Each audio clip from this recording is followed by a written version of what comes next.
a bone.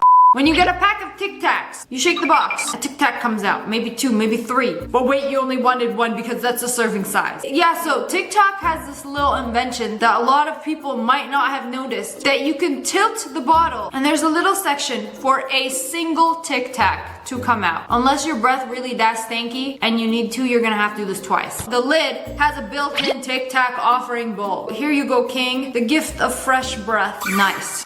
The hole in the handle of your pot has a use. When you are cooking with a pot, on the handle, there is a hole. What is the reason for this hole? Well, it has a purpose. Like most things in this world. When you're not using your spoon, you shove the spoon stick into the pot hole. That sounds inappropriate. But yes, it's meant to hold it there. So you don't put the spoon on the counter. You don't leave the wood to simmer in the tomato sauce. It goes into the handle hole. Wow, very convenient. It's like a built-in spoon holder.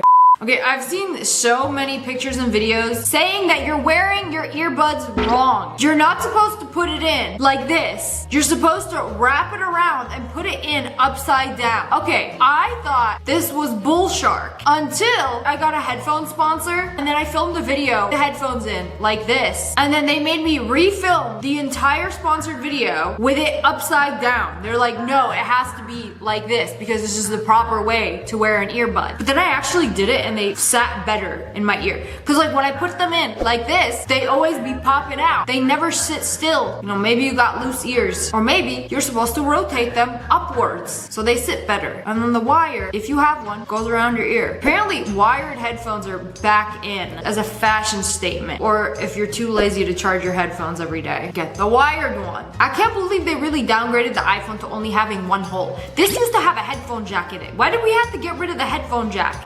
I can't believe it's never taught. What? Oh, I've seen people pour soda like this at restaurants. So it's supposed to have less bubbles and the bubbles don't like go everywhere and like jump out of your cup. But I like all the bubbles. So this is like a foam-free way how to pour your soda. You pour it upside down. I completely forgot about the bubbles because I have not poured me a thing of soda in maybe years. You pour this much and there's this much foam. But you want to save yourself some seconds? You put the Coke bottle upside down and then you pour it into the cup. You know, the real crime here is pouring a glass of soda with no ice. Stop wasting your time scrubbing inside of your blender after making a smoothie or blending anything. You give it a quick rinse and then you make the blender clean its own dishes. The blender made that mess. So you just put soap and water into the blender, blend it up for a little bit. It's gonna look like a milkshake, forbidden soapy milkshake. And then you rinse it out and voila, it's cleaned itself. I love when machines can do the work for us. You're gonna blend my smoothie and then you're gonna make a mess. You're gonna clean your own mess, okay? My blender costs like $400. Like, I would hope you clean yourself after I make a smoothie. I've been doing it wrong my whole life. Why did you pour all the juice out into a container and you're, wait, that's too much. I'm going to pour it back into the bottle. But no, don't pour it this way. Why? It's the part with the spout. You're supposed to do that. No? Not through the handle. You're gonna spill it. What? Is that what it's for? For pouring a large amount of liquid at a time? See, I didn't know that. If you look at one of those like plastic handles, it looks like a slide. Who would have thunk it? A slide for your juice to pour mass amounts of liquid back into the bottle. Okay, that is genius. I did not know that. We learned something new today. You have been pooping wrong your whole life. What do you mean? There's a correct way to poop? Isn't the only objective to get it out of your body? No, you're not doing it efficiently enough. If you're sitting on your toilet like this, you're doing it wrong. For optimal pooping positions, your torso and legs, you need to be squatting at a 35-degree angle. Why? What's wrong with just sitting? I feel like most of us just be hunching over a phone anyway. So this is your rectum while sitting. It's being yanked and the poop isn't able to flow freely. Versus while you're squatting, the rectum just goes straight down instead of at an angle, letting the poop flow more freely. Your puborectalis muscle is relaxed. Therefore, the rectum is straight.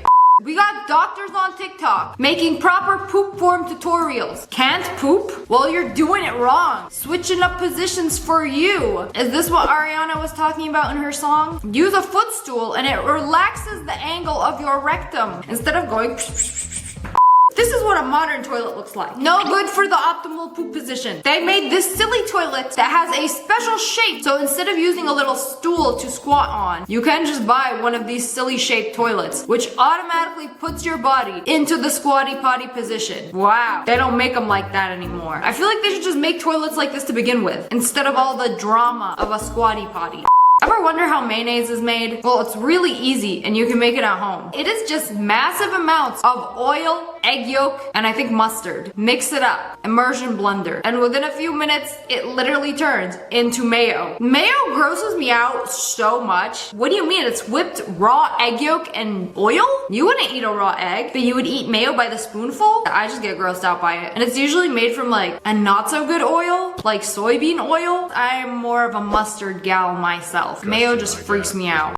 Another thing you've been eating wrong, cupcakes. A cupcake with like the frosting piled on top is like this high. Now, I don't know about you guys, my mouth don't open that wide vertically or horizontally. It doesn't matter. Most of the time I take most of the frosting off and just eat the cupcake with a normal amount of frosting instead of 2 inches worth of frosting piled up on top of it. But anyways, you're supposed to cut it in half and sandwich it together and make a little cupcake sandwich out of it and then eat it like that. That's still too much frosting for me, but I don't know. According to Jory Cakes, this is how you eat a cupcake. And if you don't, that's fine. Do whatever you want.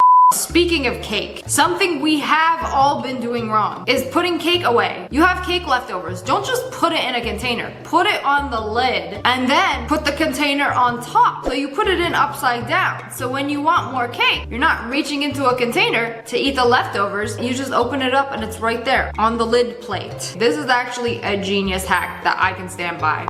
If you got guests over, you're having a party, you have fresh food that needs to stay cold, don't just leave it out. You can't just be leaving it out on the counter like this. That watermelon gonna go room temperature real quick. So you take another one of these containers, put some water into it, put it in the freezer, let that water freeze, and then you have a DIY cooler where you could just put the fruit on so it stays cold. I think this is the smartest hack that we've learned all day. Honestly, genius. Especially in the summer, you have sushi, you have sandwiches, you have any food outside that needs to stay cold. This is genius. Chinese takeout containers. Are you supposed to eat it straight out the box? No, but I like eating it out the box. It makes me feel like I'm eating Chinese takeout. No, you animal. Stop eating out of a box. These boxes are designed to be opened up into a paper plate. Well, that doesn't look like a plate to me. Well, you can eat out of it and you have all your food like spread out more. No, thank you. I prefer eating out of a box. You know, some of us just prefer doing things the good old-fashioned way.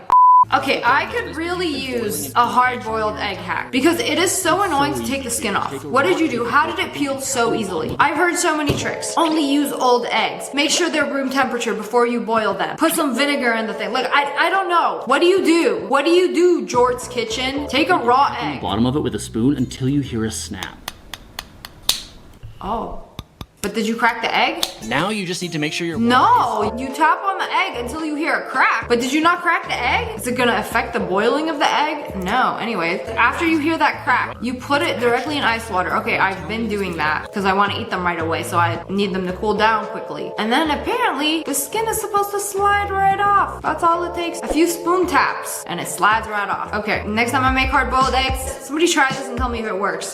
But anyways, that's all for today. I hope you guys enjoyed this video. If you did, make sure to hit that like button in the face and subscribe to the Wolf Pack. Ow! I love you guys so much. Thanks for watching. Bye guys.